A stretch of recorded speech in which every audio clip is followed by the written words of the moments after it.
Ratusan warga rela antre minyak goreng curah di tengah guyuran hujan deras di Kecamatan Malimping, Lebak, Banten.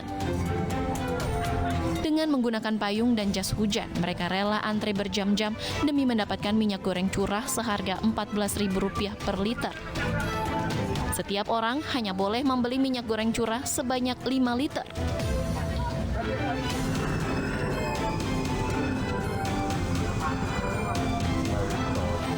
Sebuah mobil minibus terbakar saat mengisi bensin di SPBU Bojonegoro, Jawa Timur.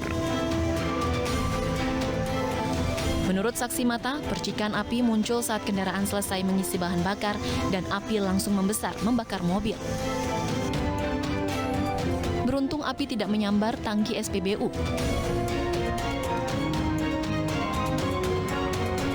Kebakaran yang diduga akibat korsleting kelistrikan mobil dapat dipadamkan 15 menit kemudian.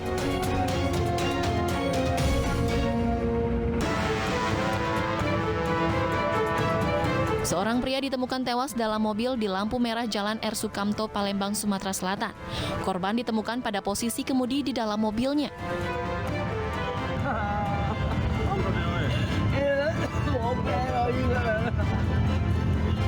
Keluarga korban menangis histeris melihat korban ditemukan sudah tidak bernyawa di dalam mobil miliknya. Menurut keterangan saksi, kendaraan sempat berjalan lambat hingga berhenti karena menabrak kendaraan lain di depannya. Polisi belum dapat memastikan penyebab kematian korban. Dugaan sementara korban tewas karena sakit saat mengendarai mobil.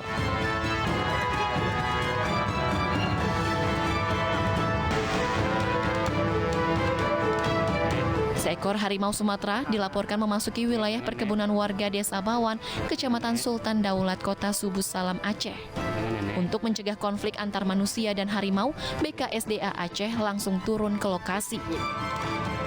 Beberapa bulan terakhir, kemunculan harimau kerap terjadi di desa-desa sekitar wilayah Kota Subulus Salam dan Aceh Selatan. Diduga harimau ini turun ke desa-desa karena tidak adanya makanan di habitatnya. Sementara BKSDA menghalau harimau agar kembali ke dalam hutan dengan menyalakan petasan.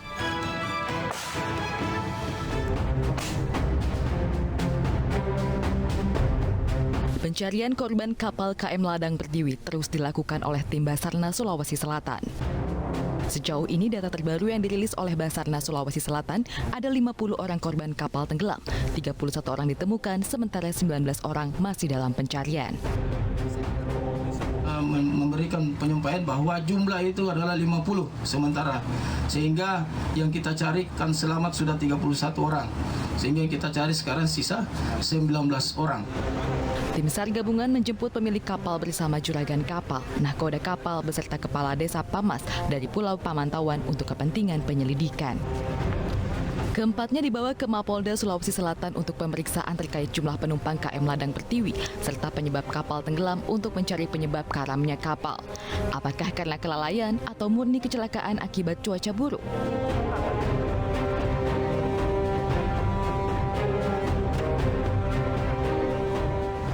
Kebakaran rumah di Desa Bandar Pasir, Mandoge, Asahan, Sumatera Utara merenggut 2 nyawa kakak beradik di dalam kamar. Korban diduga terjebak api karena saat kejadian tengah tidur siang. Ibu korban yang tidak sempat menyelamatkannya histeris.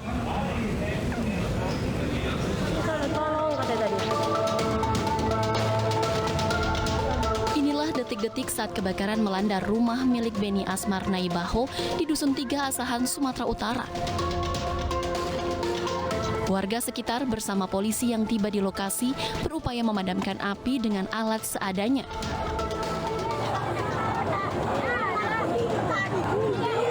Istri pemilik rumah yang mengetahui anaknya terjebak dalam kebakaran histeris dan jatuh pingsan.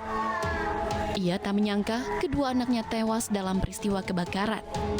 Kejadian berawal saat pemilik rumah sedang memasak. Api kemudian menyebar hingga ke kamar korban.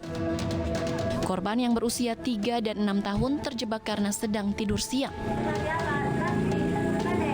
Membenarkan dari korban ini ada 2 anak yang meninggal yang bernama Bertan Felix Mananta Naibaho 6 tahun belum sekolah, kemudian Beril Naibaho 3 tahun,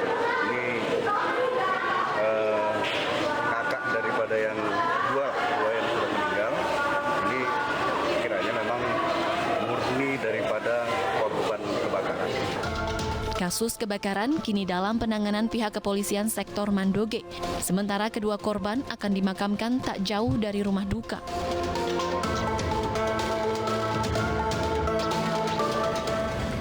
Pemirsa, masyarakat dihebohkan konvoi motor dengan membawa poster kebangkitan khilafah.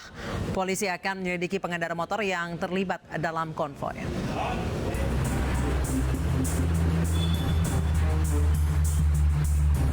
Masyarakat dihebohkan dengan beredarnya video konvoi motor dengan membawa poster bertuliskan kebangkitan khilafah. Peserta konvoi juga membawa bendera bertuliskan aksara Arab. Konvoi terjadi di beberapa wilayah di antaranya Brebes, Jawa Tengah, dan Jakarta Timur. Di Jakarta Timur, peserta konvoi membagikan selebaran kepada warga di jalan yang dilintasinya.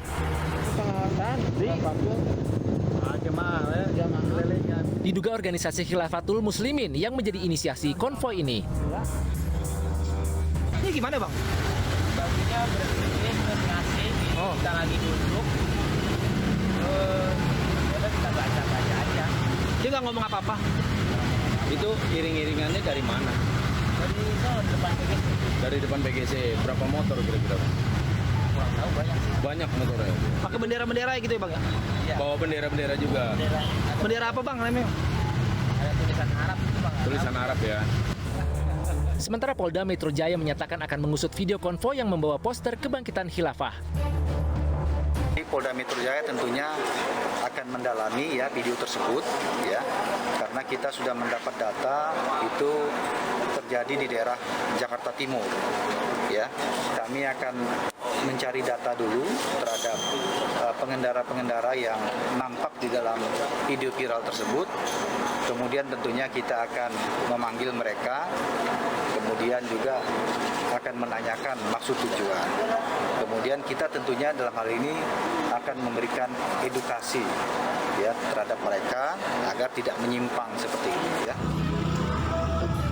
Sedangkan di Brebes, Jawa Tengah, konvoi dengan membawa atribut khilafah melintasi Jalan Raya Koboledan, Kecamatan Wanasari pada 29 Mei lalu.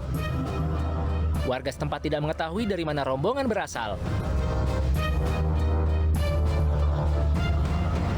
Unit Perlindungan Perempuan dan Anak Satreskrim Polrestabes Surabaya menangkap pasangan suami istri yang terlibat penyimpangan seksual. Pasutri ini melakukan hubungan badan bertiga dengan orang lain yang dikenalnya di media sosial.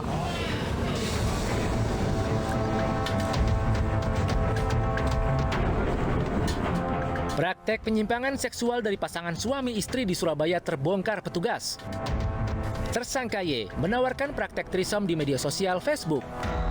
Mirisnya, Y memasang foto istrinya sendiri dan melakukan praktek penyimpangan seksual dengan orang lain bersama-sama. Selain praktek penyimpangan seks threesome, tersangka juga melakukan praktek bertukar pasangan. Praktek penyimpangan seks ini sudah dilakukan sebanyak 5 kali di tempat yang berbeda. Sudah kami lakukan penangkapan terhadap pelaku ya. Pelaku itu suami daripada korban istrinya. Nah, ini dia, kalau dari pengakuan dia itu cuma cari sensasi. Ya, dalam hal ini dia bergabung dalam satu grup Facebook namanya Pasutri. Dari sana nanti itu ada kelompok-kelompok yang mana dia memasang foto dan sebagainya daripada istrinya ini. Kemudian ada yang tertarik ya dia lakukan negosiasi. Setelah melakukan praktik penyimpangan seksual, pihak ketiga memberikan uang kepada pelaku atas pelayanan penyimpangannya. Atas perbuatan tersangka, polisi menjerat dengan pasal 2 Undang-Undang TPPO junto pasal 30 Undang-Undang Pornografi dengan ancaman hukuman penjara maksimal 15 tahun. Pemirsa, memasuki hari kelima pencarian Emeril Khan Mumtaz belum membuahkan hasil. Kami akan perbarui informasinya. Usai jeda berikut tetap di Newsroom.